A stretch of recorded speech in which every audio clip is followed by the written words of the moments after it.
Vibrant music teaching. Proven and practical Tips, strategies, and ideas for music teachers.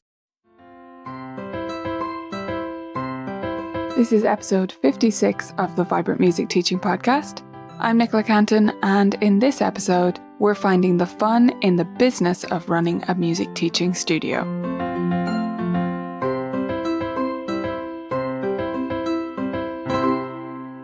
Well, do you find the business of running your music teaching studio fun? I know not many of us do, but I promise you it is possible to find some fun or some satisfaction in the business side of our music teaching studios.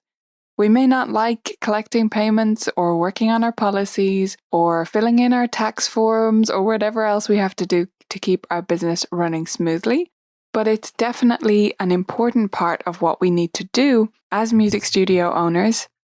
And it is the key to being able to spread music to many students and do the thing that we actually want to do, right? Which is teach music, spread music.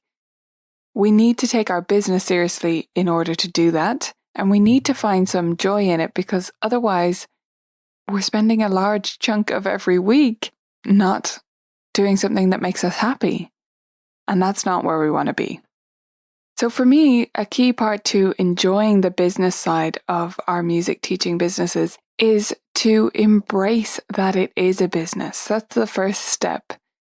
Many teachers don't believe that they are running a business, or they don't fully embrace the fact that they are.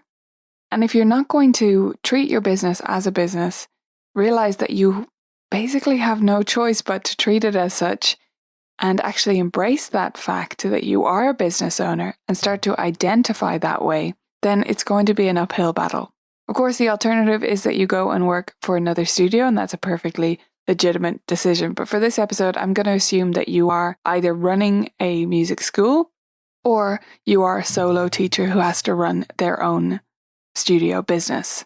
And if that's the case, you need to identify yourself as a business owner so that you can start to really enjoy and see the satisfaction in all of these various businessy tasks. It was only about 6 years ago that I really started to treat my teaching as a business, and a huge amount has changed for me since then. But before that, I've been teaching for 14 and 15 years now. And before that, it was always really a hobby. I made money from it, and I was very glad to have the part-time income, but it was just one of many things I did. And I didn't treat it as if I was running a business. It was just, something I did on the side. That's fine, that's okay, and it's perfectly fine to work only a few hours a week if that's what you want to do. But you should still treat your studio as a business so that you can make the most out of it and really enjoy it as much as it's possible to do.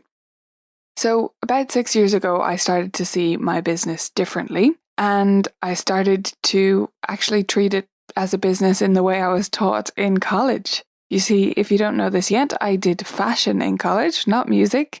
And a big part of my fashion degree was a very business-focused degree, a very practical degree.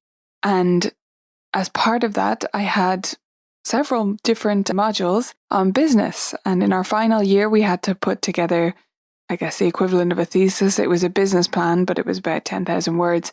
And that was all about a proposed business in the fashion industry. And about 6 years ago is when I started to apply that to my piano teaching business. Of course, it's not exactly the same, but all of the principles apply. And I did have that training and that background to understand business and how to run a business and how to plan marketing strategies and all of that stuff around my business. So that's when it all changed for me. And this can change everything if you start treating your studio as a business as well. Because if you take these things seriously and start to find the enjoyment in them, that's when you're going to have more time to actually focus on teaching.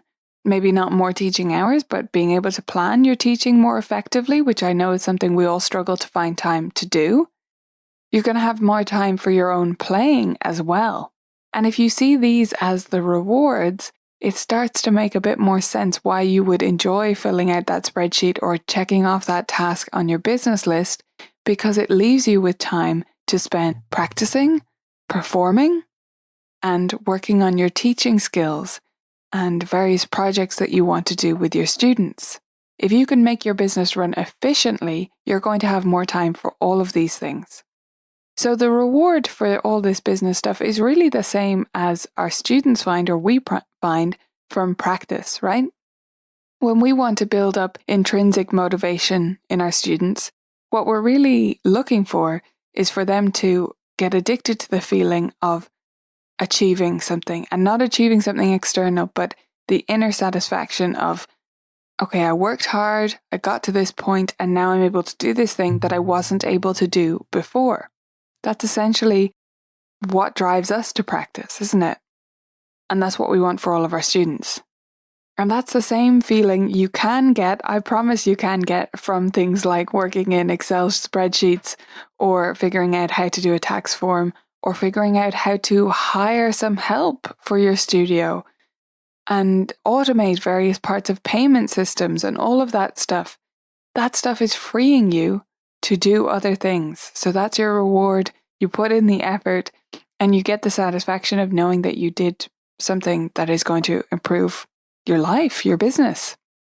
So if you're interested in improving all of this business stuff, I've got something great for you coming up next week.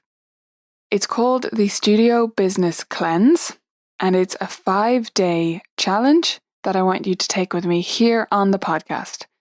So what you're going to want to do is sign up at vibrantmusicteaching.com/cleanse. And if you sign up there, you're going to get the daily emails with reminders about the podcasts, but you're also going to get the workbook. And the workbook is essential to making this challenge really count. So it's called the Studio Business Cleanse, and it's 5 days. Each day we look at a different area of your business. On day 1, we look at who you're teaching and your ideal students.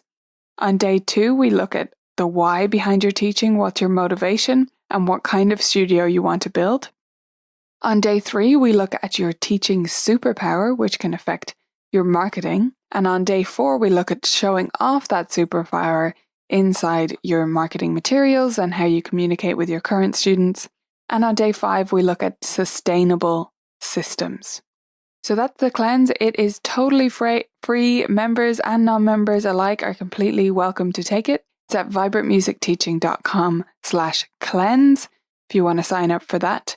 And members, I want to remind you as well that there is also the full Studio Business Reboot course if you're looking to kick up your business systems and your marketing at this time of year. That is already available to you inside the library. So just click on the video library in the menu. Okay, so that's it for today. It's just a short episode just to emphasize the importance of taking your business seriously as we head towards a new year and a new semester in many parts of the world. Please do join me for the cleanse at vibrantmusicteaching.com/cleanse, and I'm looking forward to seeing your results from it. If you're not a member of Vibrant Music Teaching yet, you are going to want to sign up as soon as possible because the price is going to be going up next month. So I just want to give you a heads up if you've been mulling over the membership for a while now, considering joining, but you just weren't sure the timing was right, well, now is the time to do it. It is $19.95 per month right now. It will go up next month. And whatever your current price is, you pay that for as long as you're a member, right? So you want to join before that price increase next month. Go to vmt.ninja to sign up today.